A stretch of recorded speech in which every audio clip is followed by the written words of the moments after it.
Because I started my coffee journey in third wave coffee, I didn't realize how everyone else perceived coffee. So recently, when I was talking to a friend about coffee, I realized they were talking in second wave coffee terms. Imagine you had a black and white TV and all you saw was different shades of gray. The coffee you ever had was always more bitter or less bitter. Now suddenly you get a color TV. You see completely new ways of viewing shows. When you enter specialty coffee, you get to taste all new flavors that you didn't think was possible. Things like peach, pineapple, pomegranate, walnut, almond, milk chocolate. I'm not talking about adding these ingredients into the coffee. These are natural tastes that the coffee absorbed when it was growing from the soil. That's why some of the best coffee comes from regions that have volcanic soil so the coffee absorbs more minerals. This was how I started to get excited about coffee. My first specialty coffee was a burst of blueberry and mixed berry taste in my mouth that I got hooked and wanted more. To start talking about specialty coffee, you have to look back at the history of coffee.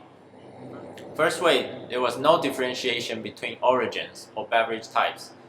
They were just instant coffee, grocery store canned coffee, and diner refillable coffee.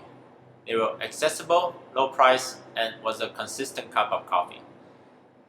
So now you know you are getting first wave style coffee when your coffee is refillable.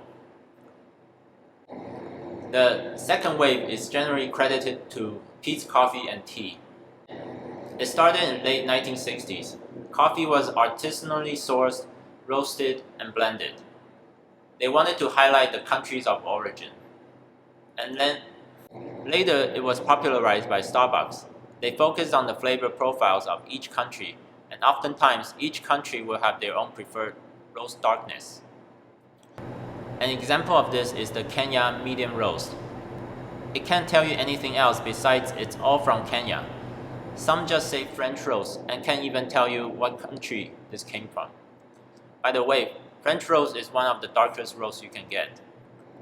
The second wave also focused on espresso-based drinks, and also adding syrup and other flavors to enhance the drink. So this is the kind of coffee you order when you say to the barista, you want a medium or dark roast.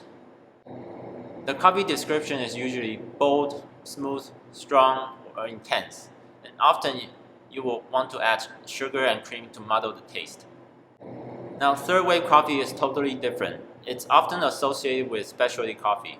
In the specialty coffee world, this is where you get unique flavors. Some common ones are honey, plum, grapefruit, lemon, orange, winey, or jasmine. According to the Wikipedia, specialty coffee is a term for the highest grade of coffee available, typically relating to the entire supply chain, using single origin or single estate coffee. The term was first used in 1974 by Erna Knudsen in an issue of Tea and Coffee Trade Journal. Knudsen used specialty coffee to describe beans of the best flavor which are produced in special microclimates. A minimum requirement for specialty coffee is the number of defects. To be considered specialty, a coffee must have 0 to 5 defects every 350 grams of milled beans. Coffee is based on a 100-point scale. Below 70 is the commercial grade coffee. 70 to 79 is premium coffee. This is what you see McDonald's advertises. Above 80 is specialty coffee, but specifically 80 to 84 is very good. 85 to 89 is excellent. 90 to 100 is outstanding. Although premium coffee sounds great, it's actually lower quality than specialty. Basically, if your coffee scores 80 or more, you can say you sell specialty coffee. Here's how coffee is harvested when it's not specialty grade. These harvesters basically take all the beans from the tree. It takes all the ripe, overripe, and unripe together. And here's how specialty coffee is harvested by hand. They do this every morning, picking only the ripe coffee. In my own experience, you have to go above 86 to have coffee good enough to drink on its own. That's when you start to get all the specific tastes like lemon and jasmine. I'm talking about single origin coffee. This is when coffee is traceable, all the way back to its farm. Sometimes in the high-end coffee, They can even tell you the plot of land it's grown on. When it comes to roasting the coffee, third wave is completely different from the other waves. You no longer have a taste associated with the country.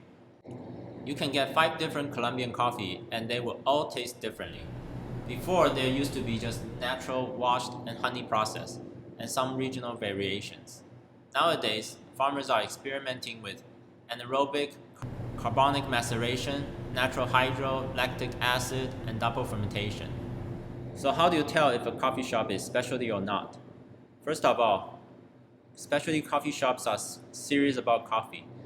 We don't have a large section of coffee blended drinks with a bunch of syrup pumps.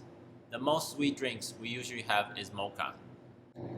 Almost the entire menu will be sugar-free, and we usually don't have a condiment stand with things to sprinkle, such as cinnamon or nutmeg.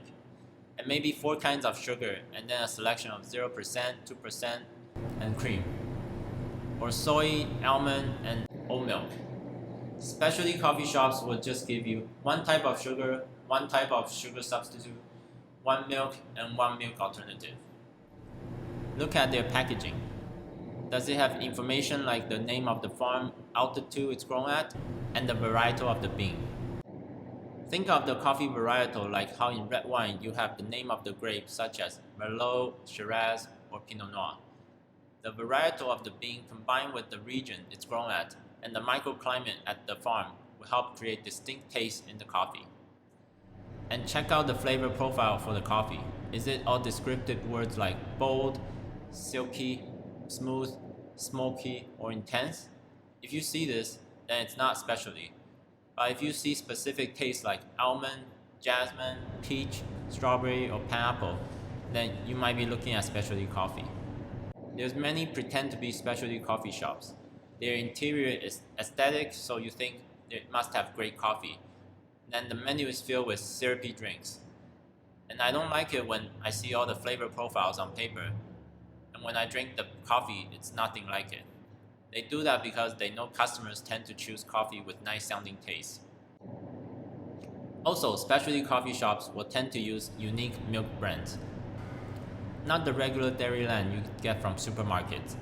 It's because your latte is espresso and lots of milk. So changing the milk will change the taste of a milk-based drink significantly. Check to see how dark they roast their coffee.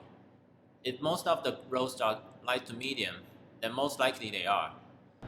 Sometimes, but not very often, there is coffee that tastes great at a darker roast.